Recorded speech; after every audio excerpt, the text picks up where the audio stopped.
Assalamualaikum guys, I hope you all will be fine. Welcome back to my YouTube channel Quick Learning with Noor. Today we are going to discuss maltreatment, which is also known as ill treatment of slavery in Beloved. Beloved novel के तमाम long questions और major characters के video lectures मेरे channel पर already uploaded हैं। Novel की playlist का link नीचे डिस्क्रिप्शन में प्रोवाइडेड है। अगर आपसे कोई लेक्चर किसी वजह से मिस हो गया है तो आप वहां जाकर हेल्प ले सकते हैं।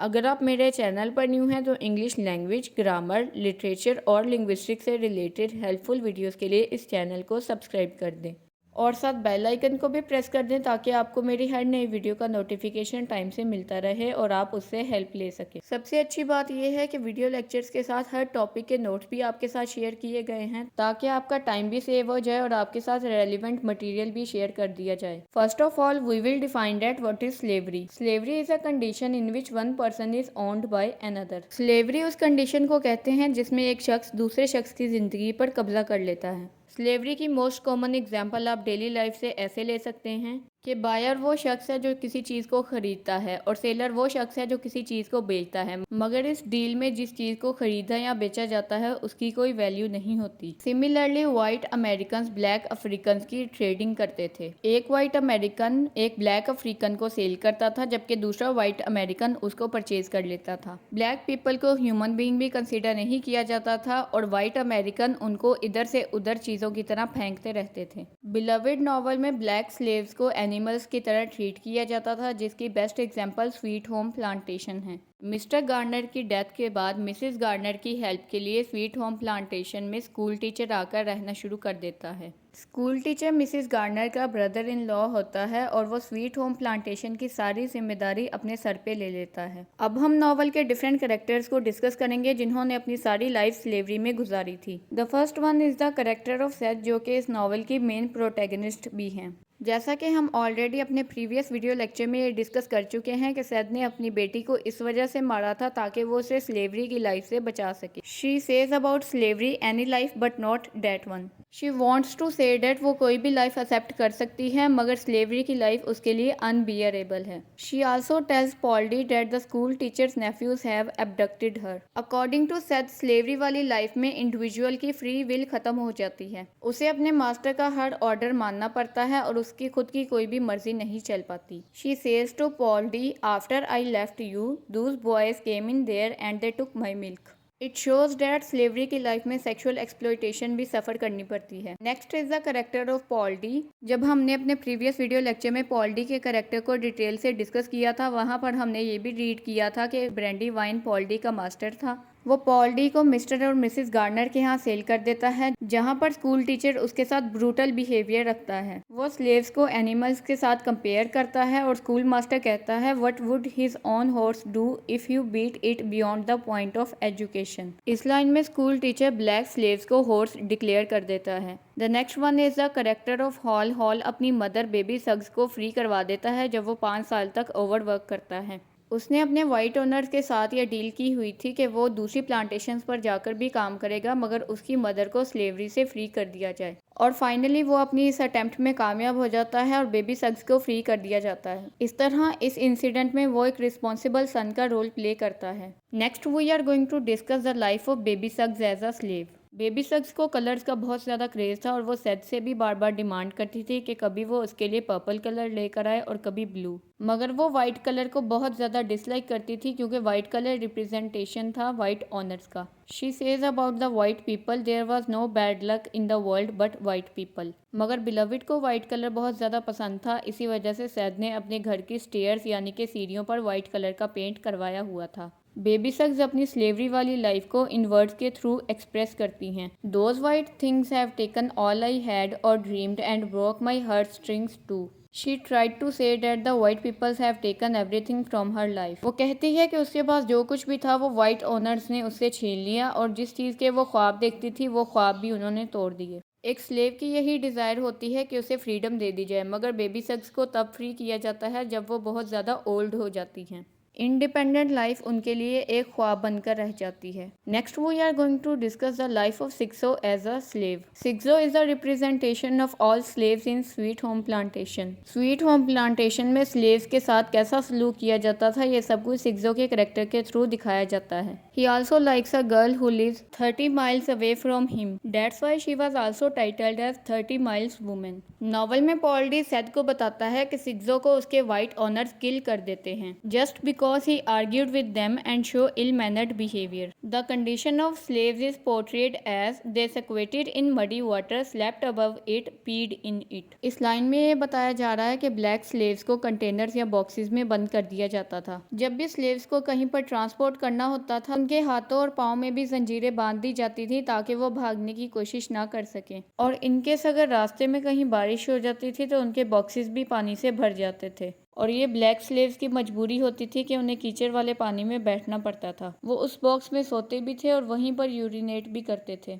Next we are going to discuss the infanticide of Beloved. Novel के थ्रू ये दिखाया जाता है कि स्लेव्स का जिंदगी की किसी भी खुशी पर कोई हक नहीं है। स्लेव्स ना तो ये हक रखते हैं कि वो किसी के साथ शादी कर सकें और ना ही उनको ये बेसिक राइट प्रोवाइड किया जाता है कि वो अपने चिल्ड्रन के लिए फादर या मदर का रोल प्ले कर सकें। जैसे ही वो रिप्रोड्यूस करते हैं या उनके ऑफस्प्रिंग इस दुनिया में आते हैं तो उनके बच्चों को अपने वालिदैन से सेपरेट कर दिया जाता है। और कुछ केसेस में ऐसा भी होता था कि चिल्ड्रन को ये अवेयरनेस ही नहीं होती थी कि उनके फादर या मदर कौन है। सेथ अपनी बेटी बिलविड का मर्डर इस वजह से करती है ताकि उसे स्लेवरी की लाइफ से बचा सके, जो कि नॉवल का डोमिनेंट थीम है। It shows the miserable condition of black slaves. Novel में ऐसे सीन्स दिखाए जाते हैं कि सैद को इस बात का पूरा यकीन हो जाता है कि ये बिलविड की ही घोस्ट है, जो सैद के ही घर 124 ब्लूस्टोन रोड में आकर रहना शुरू कर देती है। और फिर सैद अपने पास्ट एक्शंस पर बहुत ज़्यादा गिल्टी फील करती है और वो बिलविड से पूछती है। सैद उससे साफ साफ पूछती है कि मुझे सच सच बता दो, क्या तुम वाकई ही दूसरी जगह से आई हो। Other side refers to the other world, यानी कि सैद बिलविड से पूछने की कोशिश कर रही है क्या तुम दूसरी दुनिया से आई हो। Beloved says yes I was on the other side. फिर सैद पूछती है क्या तुम मेरी वजह से वापस आई हो, तो बिलविड कहती है हाँ मैं आपकी वजह से वापस आई हूँ। सैद को फील होता है कि बिलविड उसको बहुत ज्यादा मिस करती थी, इसी वजह से उसके पास वापस आई है। But in reality Beloved Sethe से अपने मर्डर का रिवेंज लेने आई होती है। सैद फिर बिलविड से पूछती है यू रिमेम्बर मी, क्या तुम मुझे याद करती थी। Beloved says yes I remember you. अब इस कन्वर्सेशन के थ्रू टोनी मॉरिसन ने यह दिखाने की कोशिश की है कि जरूरी नहीं है कि हर कोई हमें अच्छे अल्फाज से ही याद करे। बिलविड अपनी मदर को इस वजह से याद करती थी क्योंकि उसने अपनी मदर सैद से रिवेंज लेना था। Throughout the novel Sethe, Beloved, Denver और बाकी सारे कैरेक्टर्स के डायलॉग्स में बहुत सारी ग्रामेटिकल मिस्टेक्स पाई जाती हैं। It means black Africans were not well educated. To conclude this topic, black Africans had no value in the eyes of the white people. Black Africans की वाइट पीपल के सामने कोई भी वैल्यू नहीं थी। ब्लैक वुमेन को भी mail की तरह काम करना पड़ता था और उनको सेक्सुअली असॉल्ट भी किया जाता था। उनको इतनी लिबर्टी नहीं दी जाती थी कि वो अपनी ज़िंदगी अपनी मर्जी से गुजार सकें। White people specially school teacher उनको एनिमल्स की तरह ट्रीट करता था। The whole novel shows the history of America and the practices of American people with black Africans. क्योंकि टोनी मॉरिसन खुद एक ब्लैक वुमेन थी, इसी वजह से उन्होंने अमेरिका में रहने वाले ब्लैक स्लेव्स के एक्सपीरियंसेस को शेयर किया है। She wants to say that all human beings are equal and she has delivered this message through the character of Baby Suggs. Now we are going to discuss the most important quotations that highlight the theme of slavery in Beloved. Sethe Paul D के सामने अपनी abduction के scene को describe करते हुए कहती है after I left you those boys came in there and they took my milk. In dialogues के थ्रू टोनी मॉरिसन ये रिवील करने की कोशिश कर रही हैं कि वाइट पीपल के पास रहते हुए ब्लैक वुमेन की इज्जत तक महफूज नहीं थी। Seth also says to Paul D, "Oh no, I was not going back there. I don't care who found who." Sethe slavery वाली लाइफ से इतना ज़्यादा फ्रस्ट्रेट हो गई होती है कि जब वो स्वीट होम प्लांटेशन से भागने की कोशिश करती है तो उसे और किसी की कोई फिक्र नहीं रहती। अब ये जो मैंने राउंड ब्रैकेट में लिखा हुआ है ये आपकी कंप्लीट अंडरस्टैंडिंग डेवलप करने के लिए है। राउंड ब्रैकेट में एक्स्ट्रा इन्फॉर्मेशन दी गई है, ये डायलॉग का पार्ट नहीं है। अब इन डायलॉग्स के थ्रू सैद की केयरलेसनेस भी रिवील होती है। Sethe says about the life of slavery, any life but not that one. इस कोटेशन को ऑलरेडी हम इसी वीडियो के स्टार्ट में डिस्कस कर चुके हैं। डेनवर जब देखती है कि उसकी मदर सैद की बैग पर डिफरेंट मार्क्स बने होते हैं जो कि स्लेवरी की रिप्रेजेंटेशन है, फिर डेनवर बिलविड से कहती है कि वो उसकी बैग पर भी ऐसे ही मार्क्स बना दे। ये बात सुनकर सैद डेनवर के फेस पर एक थप्पड़ मार देती है। सैद की बैग पर मार्क्स वाइट ऑनर्स की वजह से आए होते हैं और वो ये कभी नहीं चाहती थी कि जो सब कुछ उसके साथ हुआ है वही उसकी जनरेशन के साथ भी हो। सैद ने बिलविड का मर्डर भी इस वजह से किया था ताकि उसको स्लेवरी की लाइफ से बचा सके। Denver says I didn't understand it then not till I had a mark of my own. वो कहती है कि मुझे इस बात की समझ नहीं आती कि मेरी मदर ने मुझे क्यों मारा, बट लेटर ऑन नॉवल में आगे बढ़ते हुए डेनवर को ये समझ आ जाती है कि उसकी मदर ने उसको स्लैप क्यों किया था। Next one is the description of the good-natured white owners who were Mr. and Mrs. Garner. The Garners, it seemed to her, ran a special kind of slavery.